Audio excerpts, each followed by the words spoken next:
right, everyone, my next guest is a comedian and the author of the very funny book, The Jerusalem Syndrome. Please welcome the very funny man himself, Marc Maron.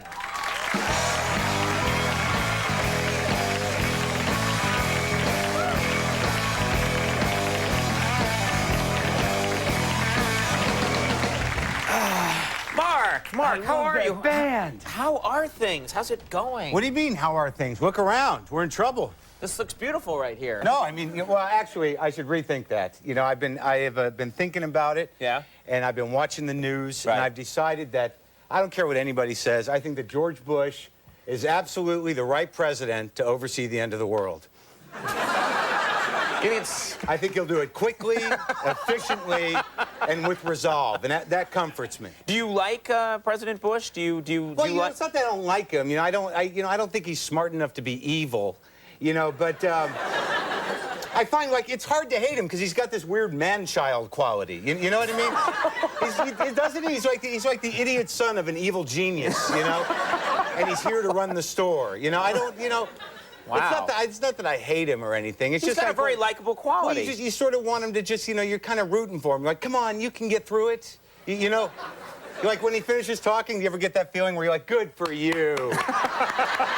Look at that, you didn't stumble or laugh, you made it through. And we're all very proud of you, little Georgie. We're all very proud. Wow. And but every time he finishes talking, I feel like saying, well, okay, could you send out someone who's in the loop? You know, maybe someone who sat at the big table during the briefing, could you?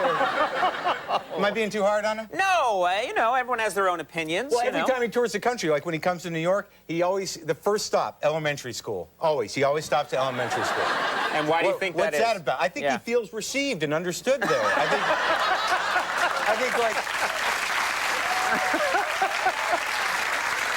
think maybe sometimes he helps out with class. You know what I mean? Like, all right, kids, these are shapes. This is a circle. It's my favorite shape. Circle's good. This is a triangle. Now, I used to think a triangle was evil, but then I realized you put an eyeball in it, it's on the money. And on my dad's secret ring.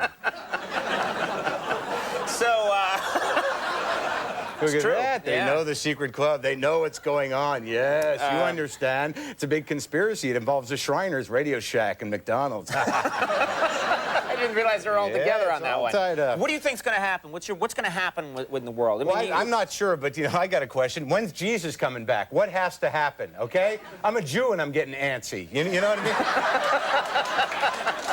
mean? You want Jesus to show up soon? Well, I don't know. What is he? I mean, what is he sitting up in heaven next to his dad, and his dad's going, no, not yet. Just hang out. Don't be so edgy, kid. We've been waiting for this. I don't know. We're also jaded. I don't know. What if Jesus came back tomorrow? What if he floated out over the world, created world peace, turned sewage into honey, did whatever he's going to do? Yeah, I think a lot of people would look up and go, nah, that ain't him. I've seen that trick before. That's that kid David Blaine, I think. Isn't it? Well, speaking of David Blaine, what do you think of David Blaine's last stunt? Who cares? Yeah, I mean, come on. You know, what's the big deal, right? When he stood up on a pole, for 35 hours and didn't kill himself. Look, I've lived in Queens for 3 years. I haven't killed myself. You know, I mean, if this is an endurance thing, I win. Where's the camera in my apartment? Yeah, that's fair. Now, you are out there, you're touring the country, you're with the people, you're touching the people, and it's inappropriate. How have the audiences been? How are the people? The people are okay. I did have a weird thing. I was in San Francisco, and I have this weird thing that I do to prepare for my show. I generally look at the audience, and I decide, okay, who hates me? Right. You know, like, it's just a little thing I do. I'll look out, and I'll decide, like, that guy hates me. I'll find one guy.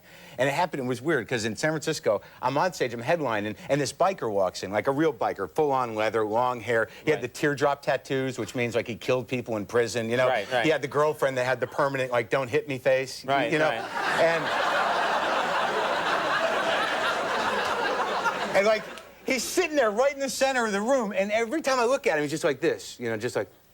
And I keep thinking, like, he's sitting there going, you suck, man. You suck. I'm going to kick your butt. You're the worst comic. You suck. Right. Now, every time I look at him, he's not laughing, and that's what I think he's saying. So after the show ends, I'm waiting off stage, and he walks by me, and I catch eyes with him, and I just sort of go, "What? Did you like the show?" And he goes, "Yeah, it was really funny." You know, like... He sounded like that? He was like a goofy... just this big, goofy guy. Right, And the saddest part about that is that means the guy who's saying, you suck, get off, lives in my head. That guy's in there. Yeah, he's there all the time. All the time. Constant commentary. What's he saying right now? What do you think he's saying? He's saying, I suck. Listen to him. Oh, my God, you can hear it. It's incredible. He actually stuck his ear to my ear. Did you see Conan do that? Let me hear. Yeah.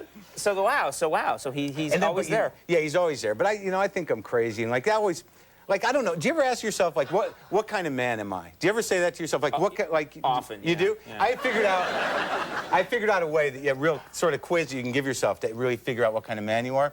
Think long and deeply about who you would be in prison. Right. There you go. That's right. what you. Are you like? Are you going to be the guy that's like, okay, I'll wear it, just don't hurt me, or? Or are you going to be the guy that's like, take it, don't cry, take it, Wait.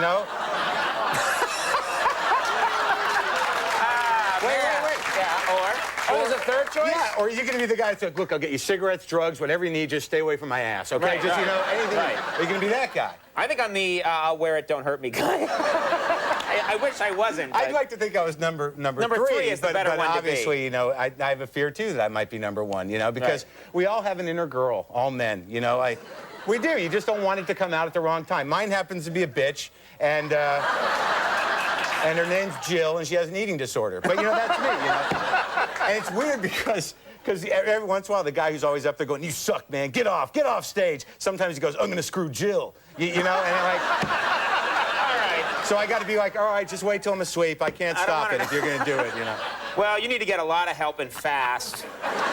The Jerusalem Syndrome is in bookstores now, and you're going to be at Luna Lounge this Monday. Yeah, hosting. Yep. Always funny. Thank you, Marc. Thank you. Very good. Marc, Maron, we'll be right back. David Rakoff.